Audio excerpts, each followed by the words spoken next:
What's happening, everybody? James Hancock here, back to review episode 6 of season 1 of The Orville, an episode called Krill. It's an episode that I thoroughly enjoyed, but before I get to my recap and review, I want to give a quick shout out to the company tblocks.com. I recently joined their affiliate program, which is how I scored this Spock t-shirt. If you feel so inclined to support this channel in a financial way, you can use the discount code GeekingTBX, which I'll include in the show notes below. It also gives you a 10% discount on anything you buy on their site. It's basically a lot of like Marvel shirts and Star Trek shirts and that sort of thing. So if you like this kind of gear, definitely check it out. But let's get down to business. Episode 6 of The Orville was pretty goddamn good. I thoroughly enjoyed it. And for people who have been holding out on watching this show, I feel like this is one of those episodes that might turn people around on it because the comedy is very solid, but more importantly, the action is very solid. Seth MacFarlane was here in New York recently for New York Comic Con this past weekend. And the big question on everyone's mind is, will Fox greenlight a season 2? The last number that I heard is that The Orville's getting around 3.5 million viewers during their Thursday night slot. They've got some pretty intense competition from NBC and ABC, but it's like right there at the borderline as where it's not 100% certain what Fox will do. So Seth MacFarlane, because of his track record, probably will get the season 2. But if you're digging The Orville, definitely tell people to check it out because a few 100,000 viewers might be all that it takes to push Fox into saying yes to another season, because I really do want another season. MacFarlane is wrapping post-production on season 1 as we speak, and there are only 13 episodes total, and next Thursday they're actually taking a little bit of a mid-season break, so we got a 2-week break before our next episode. But that's the perfect opportunity for people to get up to speed on what's been going on. So let's dig into this episode in particular. This episode had my favorite scene yet in the entire season, which was the very first scene of the episode, where it's just characters hanging out, eating a meal, talking about sex, talking about food. It's so casual, but at the same time, the ensemble cast they've assembled for this show is absolutely fantastic. But the big discussion at hand is Alara Katan recently has been going through a big breakup because her boyfriend is intimidated by the fact that she is 10 times stronger than he is. So Isaac, in the name of scientific curiosity, volunteers to attempt to have sexual intercourse with her, which was particularly astonishing. But Alara Katan's like, you know what, I'm just going to work on myself right now. But the conversation quickly segues into Bortus asking Malloy about what he's eating. He's eating a plate of sushi, and as Malloy is trying to explain what the meal is, Bortus proceeds to throw a ball of wasabi right down the hatch, which if any of you have ever had even a sizable amount or been talked into snorting it, I mean, there are a lot of dumb teens who like to do a lot of different things with wasabi, but it is basically a special form of torture to be exposed to that much wasabi. But Bortus just rolls with it, which leads to him explaining how on his world they've learned to basically subsist off a lot of organic and sometimes inorganic matter in order to survive. So Lamar asks him if he can eat his napkin. Boom, he can eat a napkin. They whip out a cactus. Boom, he's able to eat the cactus. I mean, it's just funny as hell. It has nothing to do with the plot. It has nothing to do with like a season-wide arc. It's just characters being themselves, and I was just cracking up wildly. And it is interesting how this season doesn't have a giant arc to follow. Most shows these days have one big story across an entire season, and I kind of like the fact that each one of these episodes is 100% standalone story that can be enjoyed in total isolation, making each one a perfect jumping on point for new viewers. But I think it's a really refreshing change of pace in today's culture of binge watching seasons of TV, just to have a show where you can just enjoy bite-sized chunks on any given week.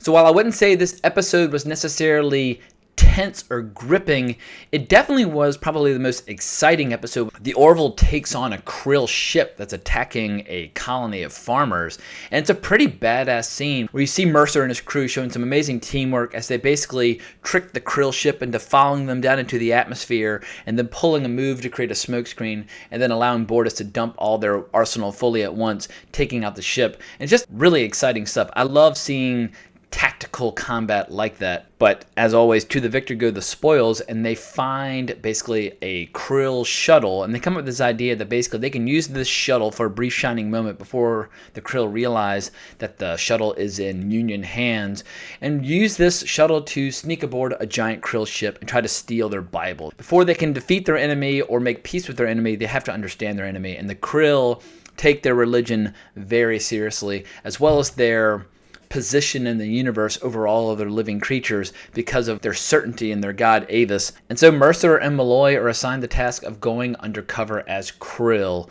which leads to some of the funniest shit we've seen all season. And quick side note, the Krill look absolutely amazing in this show. When you compare the Klingons in Star Trek Discovery to the Krill in the Orville, there's so many lessons to be learned that you can have exotic, wild-looking aliens while at the same time not restricting the actor's ability to communicate with their eyes, or more importantly, with their mouths.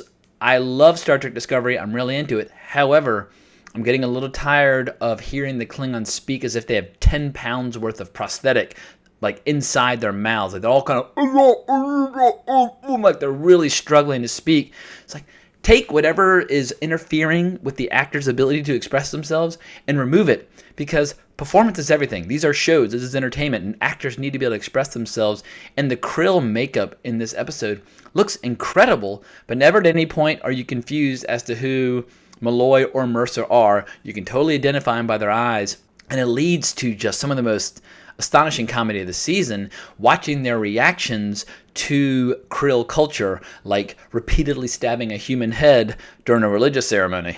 So on their way to be picked up by a Krill ship, we get a nice little nod to Twilight Zone the movie, or at least I think it was a nod to Twilight Zone the movie. That movie opens up with Dan Aykroyd and Albert Brooks singing Midnight Special by Creedence.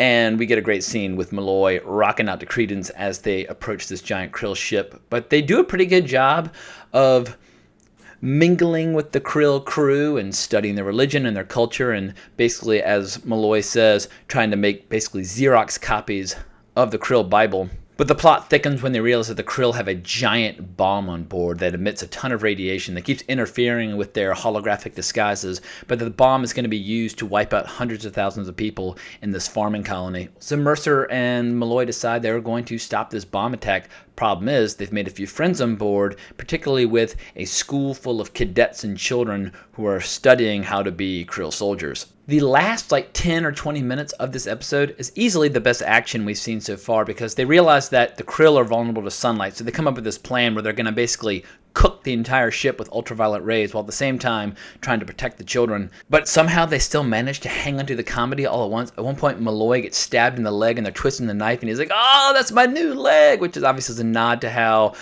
Isaac removed his leg in his sleep recently. I mean, Malloy continues to just hit comedy home runs every single episode. Like even little things when they're sitting down for a meal and Malloy's asked to offer a blessing, and so he remembers a tagline for Avis from the 21st century. He just says, "Avis, we try harder."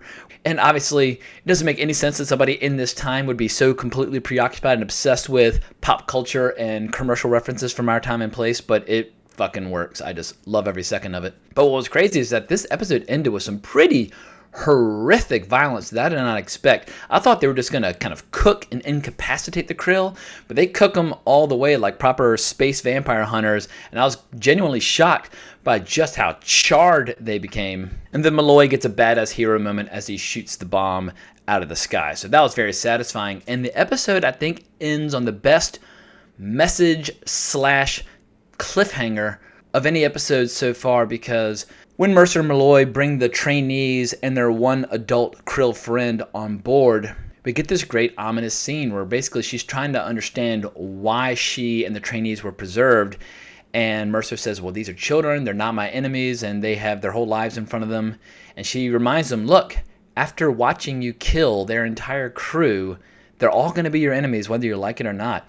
And for a show that's ostensibly a lighthearted romp or a comedy in many ways, it was actually a particularly effective, dramatic moment, and I was totally caught off guard by the gravitas of the scene. So all around, I was really impressed with this episode. It's going to be a long 2-week wait for the next episode, but I really hope that during that interim, a lot of people will get caught up online and really get on board the second half of the season, which is only going to go up through episode 13, and fingers crossed, Fox and Seth MacFarlane will find a way to work again on another season. So I hope y'all enjoyed tonight's episode. Hope y'all enjoyed my recap and review. Please consider giving my channel a subscribe. I would really, really appreciate it. And if you want to talk more, give me a shout on Twitter at Colbrax or leave a comment in the comments below. And I'll be back at y'all later on this weekend to review the remaining episodes of the first season of Mindhunter on Netflix. I'll be binging the hell out of that tomorrow. But hope everyone has an amazing weekend, and I'll be back at y'all in the very near future. So long.